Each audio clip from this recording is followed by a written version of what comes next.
Resurgence.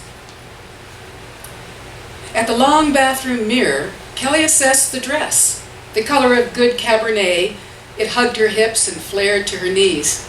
And the neckline swooped before any real cleavage started. Paired with black heels, it might work perfectly for Matthew's Financial Planning Awards dinner tonight. Appropriately conservative, not uptight. "Ursula's here!" Ava's voice came from beyond the bedroom door. Kelly dashed from the mirror to let the teenage babysitter into the house. But as she flung open the bedroom door, she heard Ava already greeting Ursula. Who had let Ursula in? Nicholas remained parked by the family room television, recovering from strep throat. Kelly called hello to Ursula, then said, "Ava, come here a minute." Ava appeared in the hallway, her eyes black-rimmed and lidded with sparkly green, her cheeks flawless except for 2 garish swipes of deep blush. Since starting 7th grade, she had begun experimenting with makeup. Not to wear to school, of course, but around the house in the evenings. "What have we told you about answering the front door?" "Well, I knew it was Ursula." Kelly longed to take a washcloth to Ava's face. "What's the rule?" "God, Mom, what is the big deal with you lately? I knew it was Ursula." "Regardless, you were not to open that front door." "Well, I don't see why we have to have a babysitter anyway. I'm old enough to watch Nicholas." "Not really." "My friends babysit, Mom. Michaela made $40 in one night last week." "I'm not going to argue about this." Kelly turned away. She needed to finish getting ready. At the bathroom mirror, Matthew, just out of the shower, stood bare-legged, buttoning up a pale blue shirt.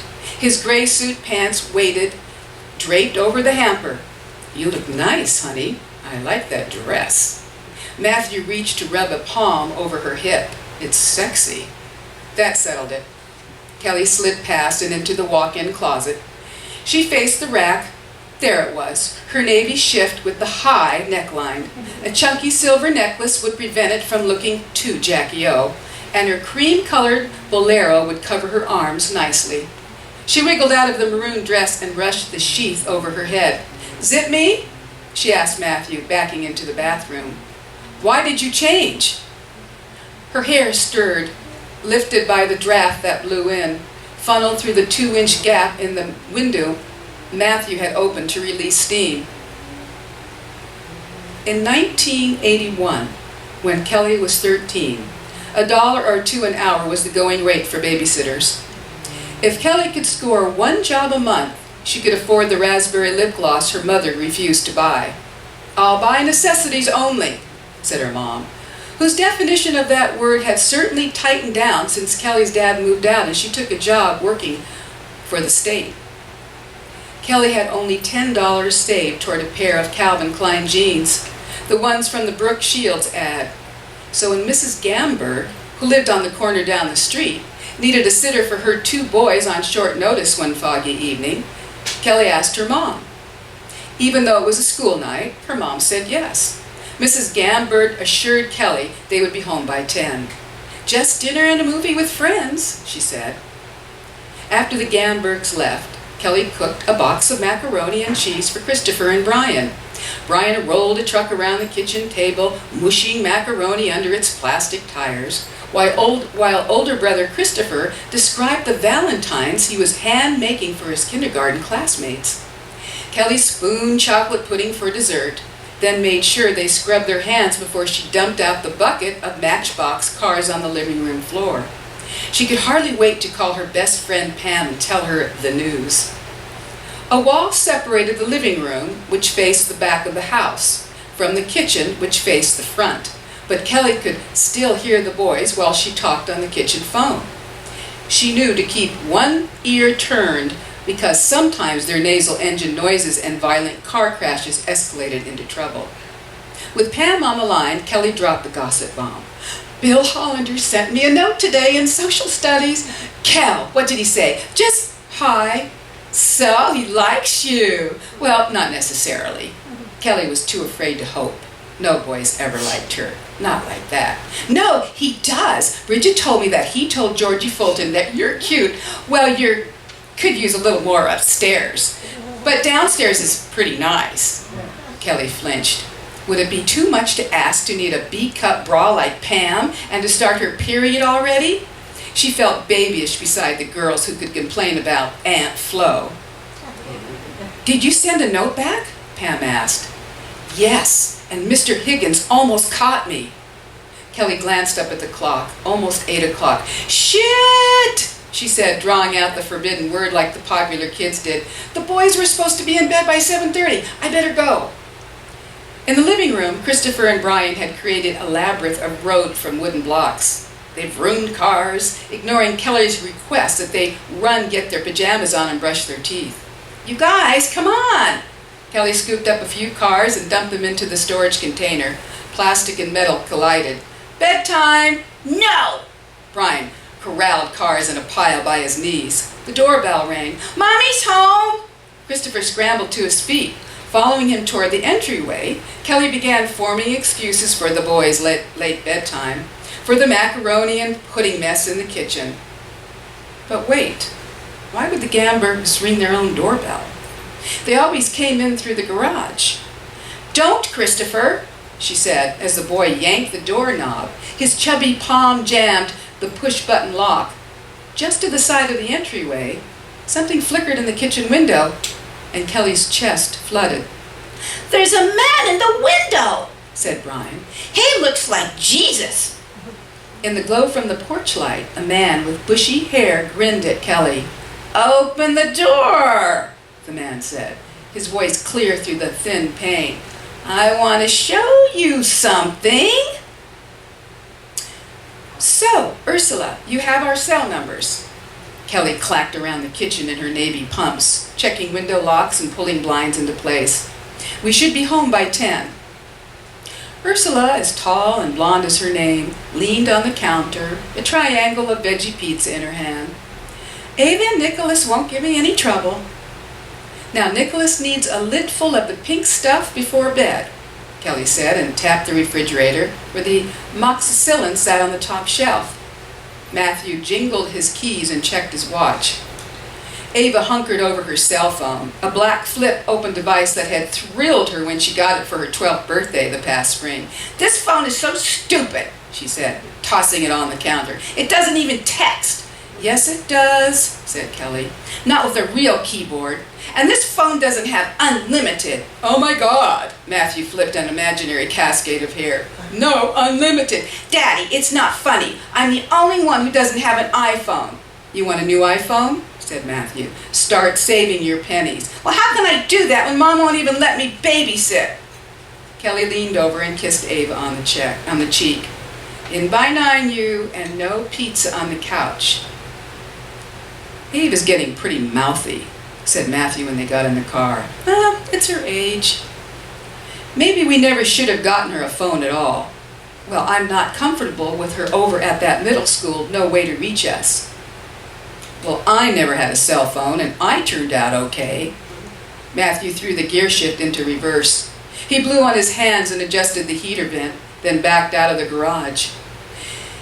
"Kel, have you considered maybe letting Ava start babysitting Nicholas? They fight too much. Then maybe some neighborhood kids." Jack Silver from up the street and his wife was asking if Ava babysits. Ava could earn some of her own money, save up for things she wants. It would give her some sense of what things cost. "No." Matthew stopped hard by the elementary school.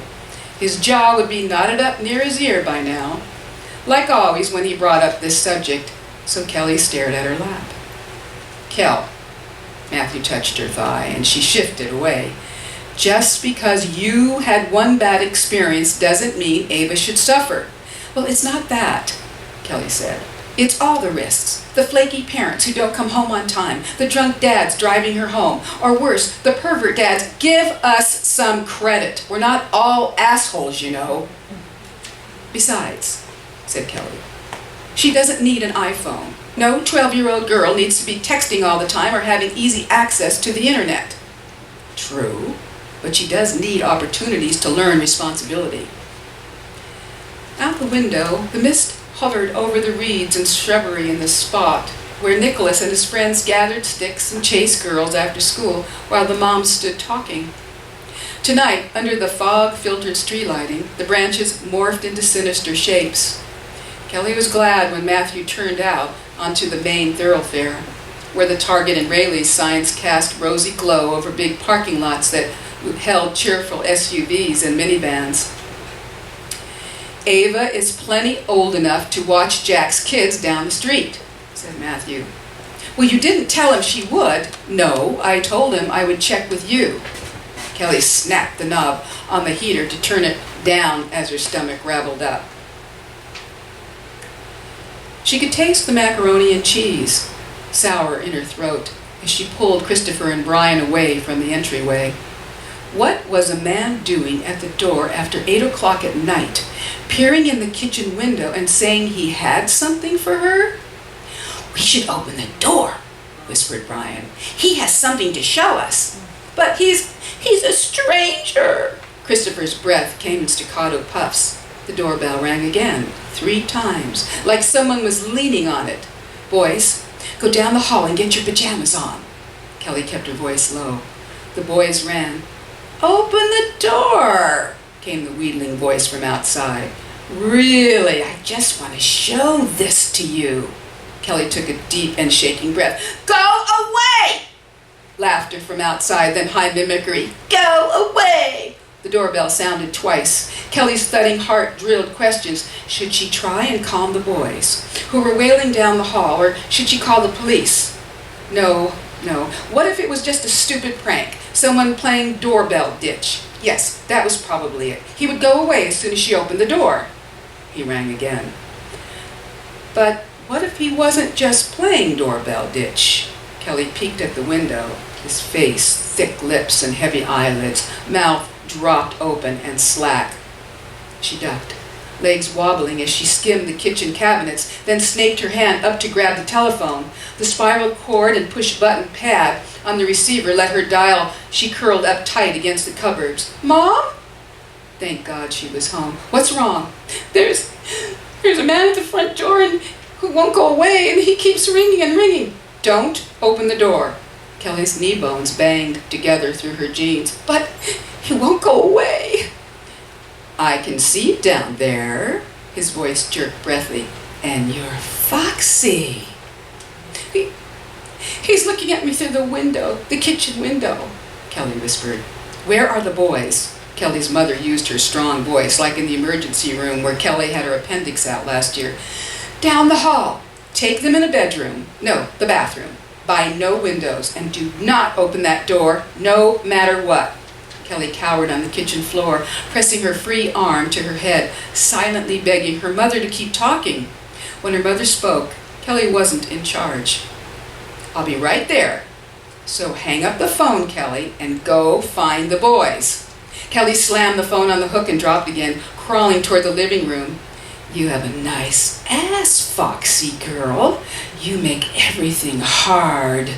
She scuttled across matchbox cars and blocks and the boys' discarded socks, stumbling to her feet so she could run. In the broad expanse of windows, naked to the Gamberg's backyard, she saw movement.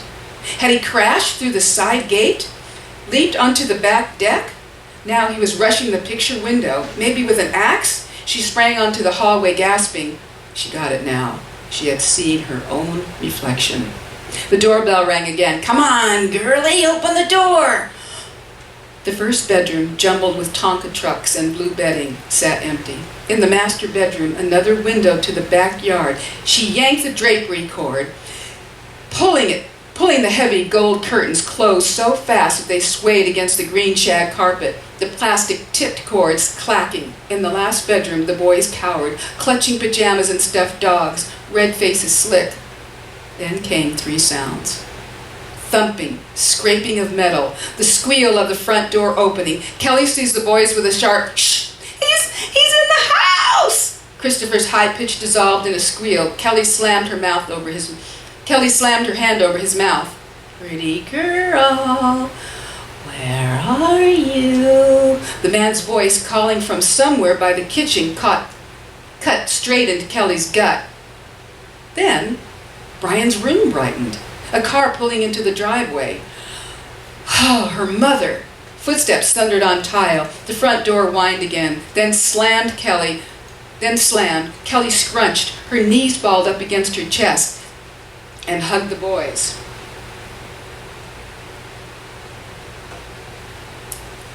Hi, Ursula. Everything okay? Kelly huddled in the ladies' room stall, cell phone smashed to her ear. Everything's fine, Mrs. Whitten. Ava and Nicholas are in bed. No trouble from Nicholas? Well, I bribed him with some jelly beans to take his medicine. I hope that's all right. Kelly laughed, with relief filling her like water. It's fine, whatever works. After she hung up, Kelly headed back to the banquet room, waggling her shoulders a few times, inhaling long. Oh, everything was okay. Ursula was nearly an adult, a level-headed high school honors student. 18 was a lot different than 13. They didn't live on a corner, and she had never heard of any trouble in the neighborhood. Yet again, she had been unable to relax. Her chicken had tasted like sawdust beneath its silky white mushroom sauce, and she couldn't stomach more than 2 swallows of Chardonnay. A financial planning expert gabbled on at the lectern, repeating himself and consulting his notes so many times that Kelly actually gripped her chair to avoid saying something so vicious it would embarrass Matthew. Now that she knew everything was okay at home, she felt more benevolent toward the poor speaker. Obviously, the guy was out of his skill set. There you are. Matthew emerged from the fire door just as she approached it, her coat draped over his arm. People steamed past, pulling jackets on, gathering keys. You ready to go? God, yes. That speaker, didn't he remind you of Professor Gatlin? Matthew laughed as he named the flat-voiced history instructor whose lecture they had shared at university the semester they met. Yes! You remember the way he shuffled his notes? Well, to be honest, no. Matthew leaned in and whispered, I just remember checking you out from the top deck of the lecture hall. Kelly stopped laughing. What? Matthew backed away, and his lips sneered. Oh, I'm sorry. I forgot. You hate it when I say how attractive you are. Matthew, don't. God forbid I admire my own wife. Kelly stared at her feet. Her pumps mocked her, so female, along with her thin ankles, fleshy thighs, and broad hips that had passed babies. Breasts that had, finally, some useful purpose, plumped those babies. This body, always on display. I don't understand it, Matthew said, his voice low as he flailed his arms at his sides. You're gorgeous, but lately you act like you wish you could disappear. Let's just go. Matthew's jaw twitched. Why do you insist on making me feel like a pervert for admiring you? Let's just go. On the silent ride home, Kelly stared out at empty parking lots blurred by mist. The first time she and Matthew discussed this, they had been together for a few months, and their dates, rife with flirting and slicked by cocktails, had progressed to late-night sex that bloomed sweeter each time.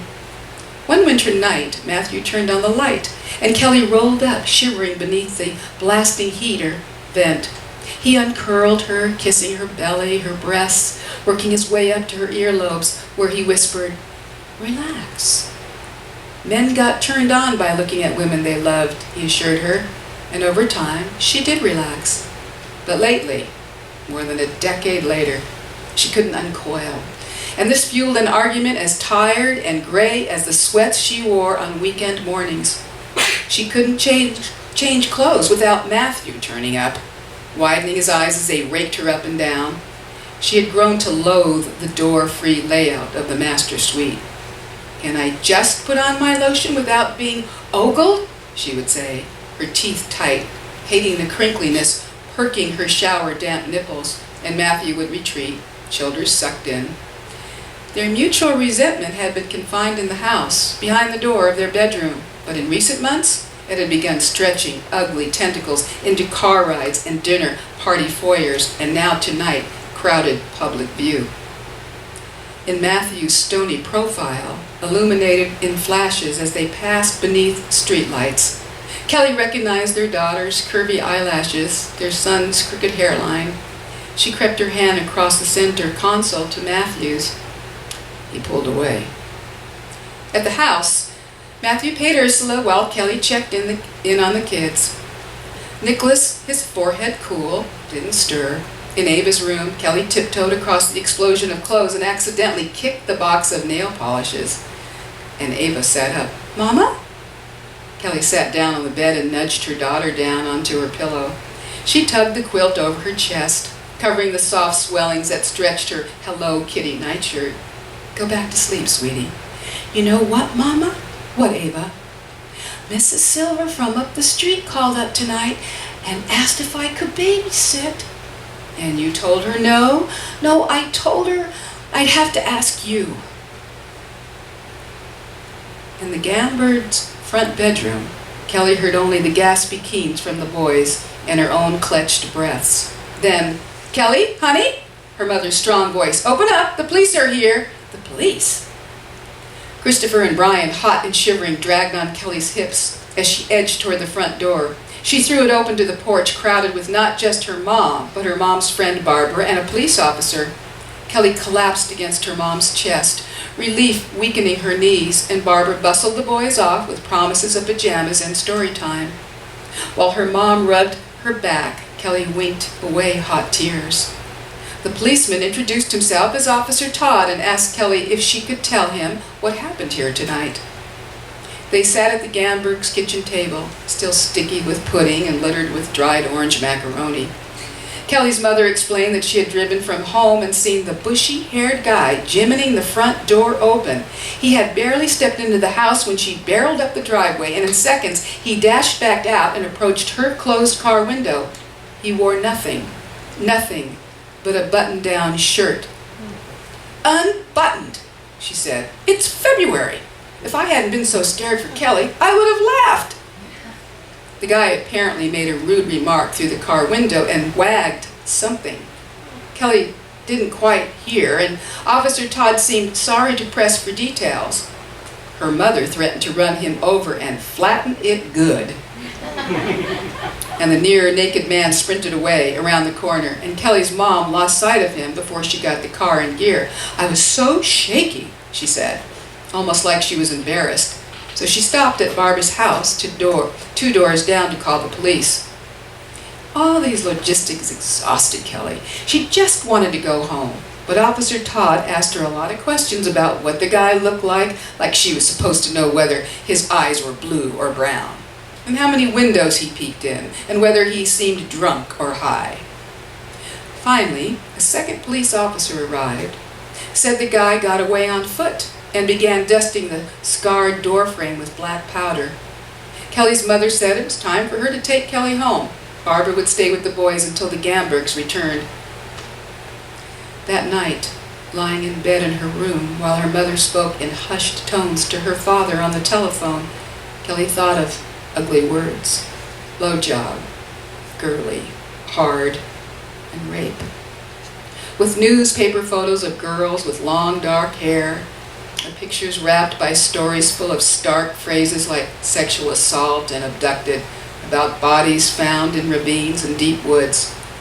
She saw the Gambergs' front door creaking open, the frizz-haired man turning left down the hall, and wondered why a man wearing only an unbuttoned dress shirt would come looking for her, and whether he would keep trying. Her stomach twisted and her mind blanked clean, like the green blackboard after school, and even her mother's voice, so nearby, couldn't salve the jagged edge that jabbed like shards in her middle. The next morning, she dressed in her baggiest jeans and a sweatshirt her father had left behind. She let her mother drive her to school, where she took the new notes Bill Hollander passed to her and tucked them into her binder without answering.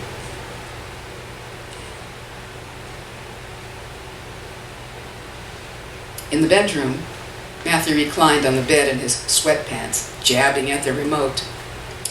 "Well, Nicholas is asleep," Kelly said, "but Ava's not."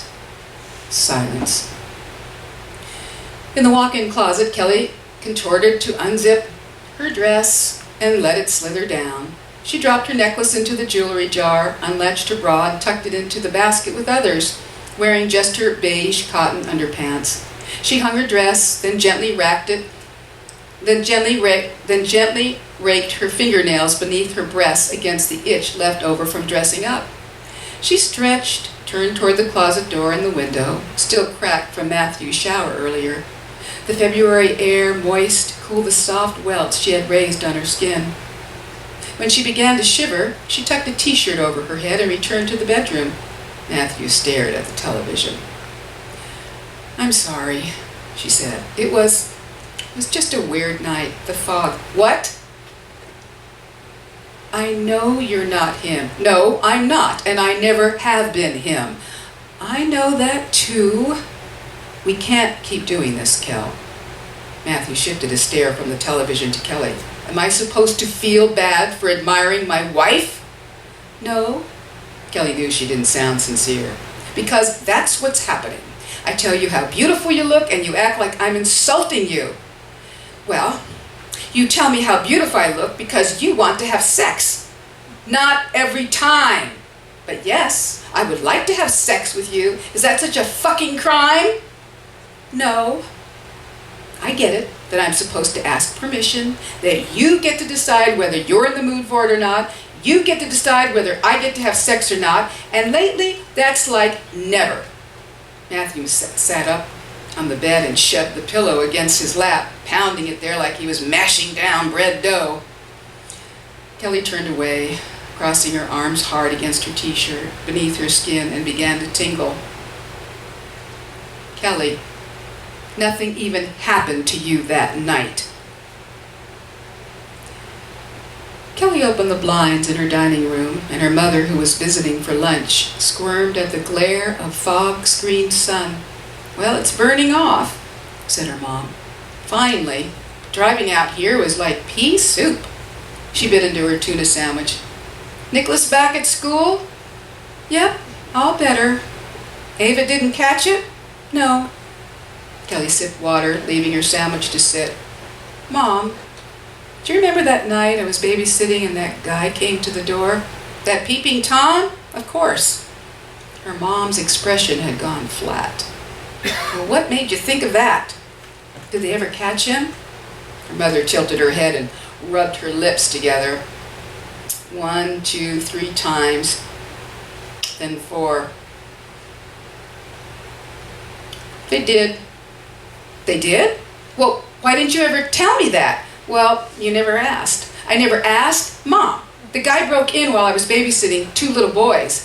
Don't you think I would have wanted to know that he was caught?"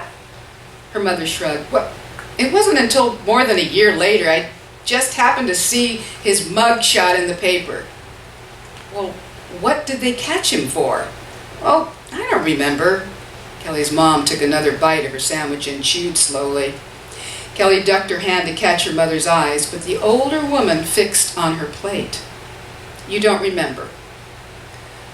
Actually, her mom grabbed her napkin and spit a gray bolus into it, then gulped from her water glass. It was rape. Weak sunshine splashed unflattering light on the wrinkles around her mouth, which trembled like the napkin balled in her fist. "I didn't want to tell you. You were so young." Kelly felt like she had swallowed toothpaste. "He knocked a girl off her bike. Not in our neighborhood, down south of town. Riding home from junior high school. Forced her into a building out back of the soup factory. A week or so later, he got picked up for flashing, and the girl identified him in a lineup."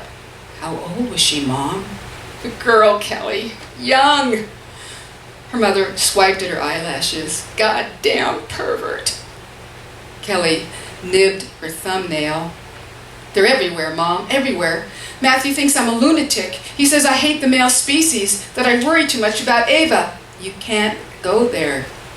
Kelly's mom stood up and strode to the sink, dropping her napkin in the trash can underneath. "You go there, Kelly, and you'll never leave the house. You'll never let your daughter out of the house. Believe me, honey, it was tempting." "But nothing even happened to me." Repeating Matthew's words brought a bitter black bubble into Kelly's throat. "No? Then you tell me why you couldn't sleep for months." Well, I kept imagining what could have happened. Still at the sink, her mom grabbed 2 Legos that Nicholas had left on the counter, and she clamped them together, pulled them apart, clamped them together, snapped them together, apart, together, apart. You know, Kelly, Ava's not the only one you need to be thinking about in this equation. Before Kelly could reply, the telephone rang, and she reached for it, hoping it wasn't the school calling to say Nicholas's fever had spiked. But it was only Marion Silva from down the street, asking if Ava was babysitting yet. Kelly hesitated before she answered. Her mother still leaned against the kitchen counter, silver hair backlit by the milky sunshine, spine straight as a redwood as she fumbled with the yellow and blue plastic bricks that belonged to Nicholas. Ah, Nicholas. So full of boy energy, quick to run and jump and chase, just 7 years old, their little man. A spot of real sunshine bloomed on the floor. Well, thanks for checking, Marion, Kelly said, and then, with a deep breath, I think Ava might be ready to start babysitting a little, and how about I have her call you when she gets home from school? Thank you.